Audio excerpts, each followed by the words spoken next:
Ahora vamos a estudiar las disoluciones. Las disoluciones son mezclas homogéneas de muchos componentes.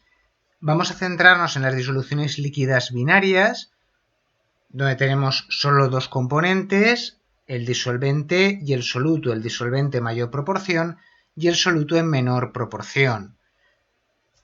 Ejemplos de este tipo de disoluciones son cuando disolvemos un terrón de azúcar en una taza de café, o cuando disolvemos sal en agua o azúcar en agua. Por supuesto, hay más tipos de disoluciones, por ejemplo, una disolución de gas en gas como el aire, donde tenemos principalmente nitrógeno y oxígeno, o de gas en líquido, como el agua gaseosa o los refrescos carbonatados, o líquido en líquido, como etanol en agua, en las bebidas alcohólicas, o sólido en líquido como cloruro de sodio, sal común en agua, y también sólido en sólido en el caso de diferentes tipos de aleaciones. No hay un criterio exacto para definir disolvente y soluto, así que hay veces que se considera que el disolvente es la sustancia cuyo estado físico inicial es el mismo que el estado físico de la dispersión resultante, o la sustancia que se halla a mayor proporción, o el componente líquido que existe en el conjunto de las sustancias presentes.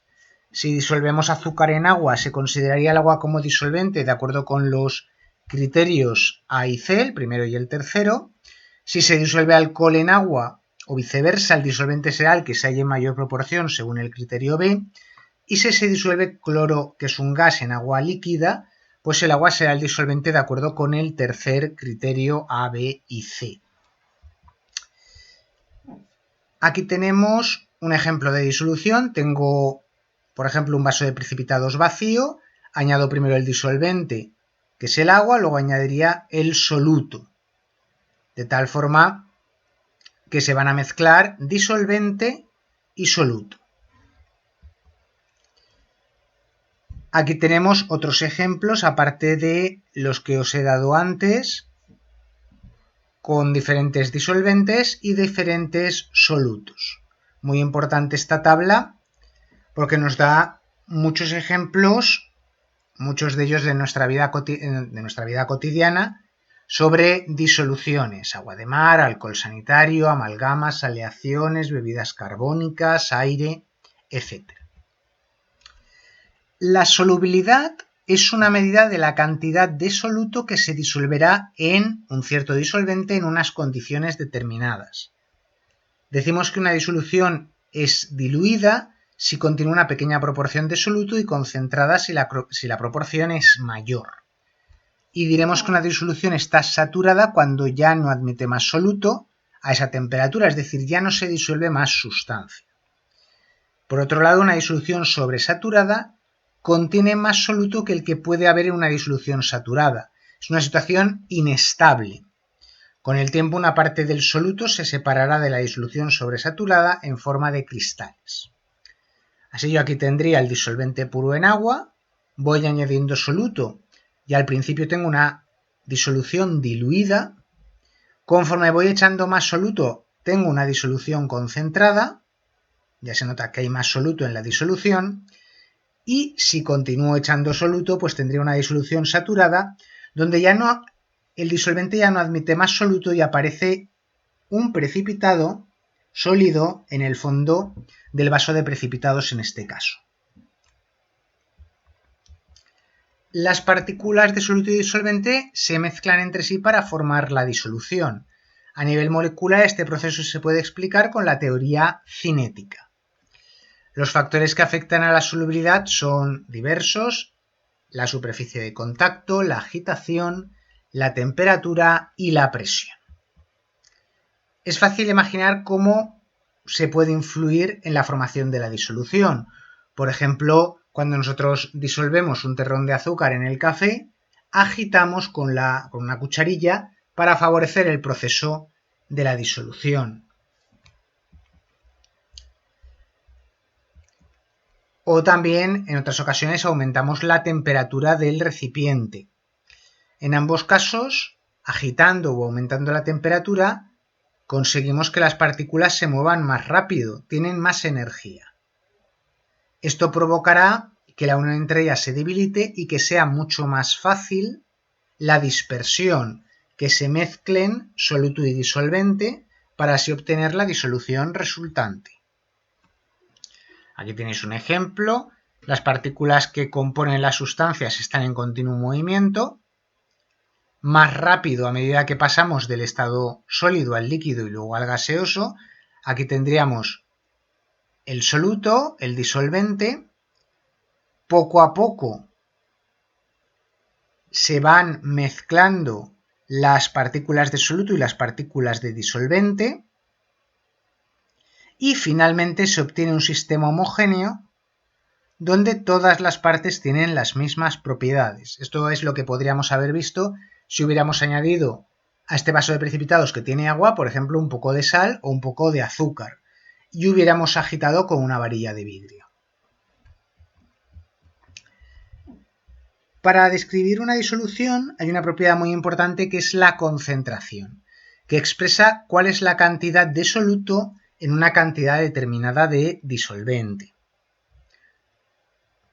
Hay varias formas de expresarla, nosotros vamos a estudiar 3 de ellas: el porcentaje en masa, el porcentaje en volumen y los gramos por litro.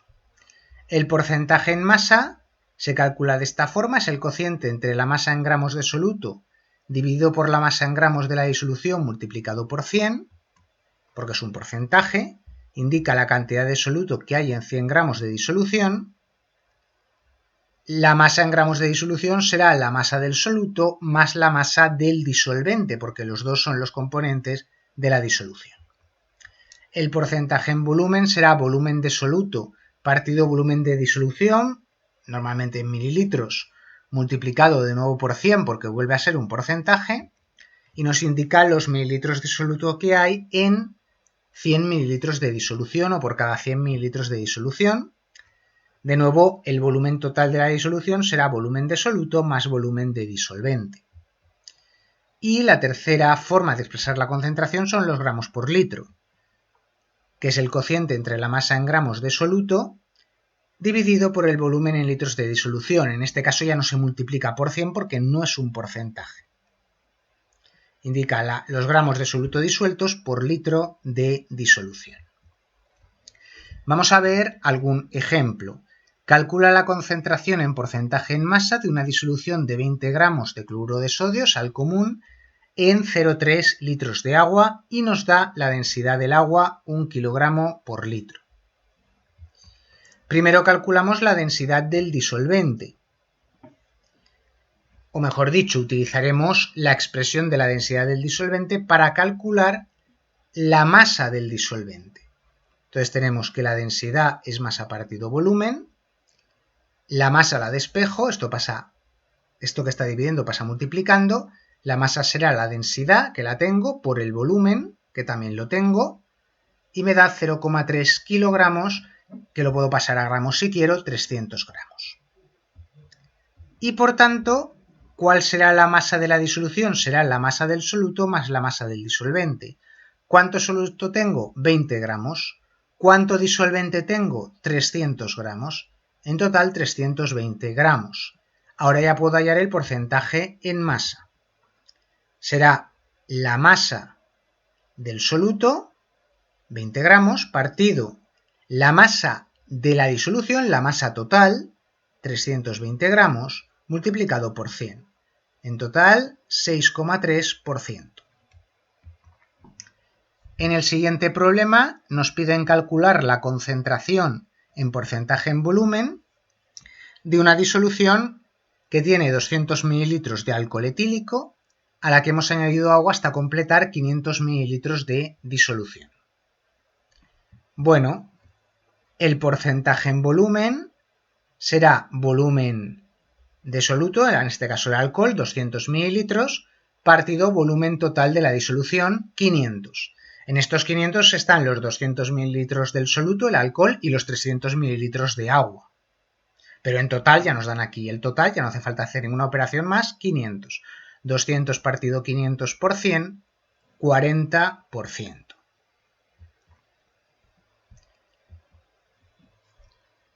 Y por último vamos a ver este otro problema, la solubilidad del yoduro de potasio es de 200 gramos por litro.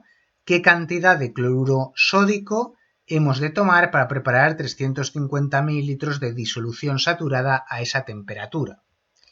Para calcular la concentración aplicaremos la fórmula de la concentración en gramos litro, masa de soluto en gramos partido volumen de la disolución en litros.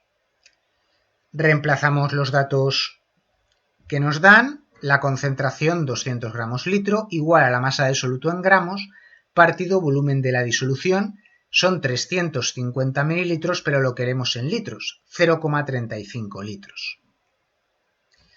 Esto que está dividiendo pasa multiplicando y ya tengo la masa del soluto, que es lo que me están pidiendo. 200 multiplicado por 0,35 que me da 70 gramos. Y con esto ya habría resuelto el problema. Y así ya hemos terminado el repaso de este tema.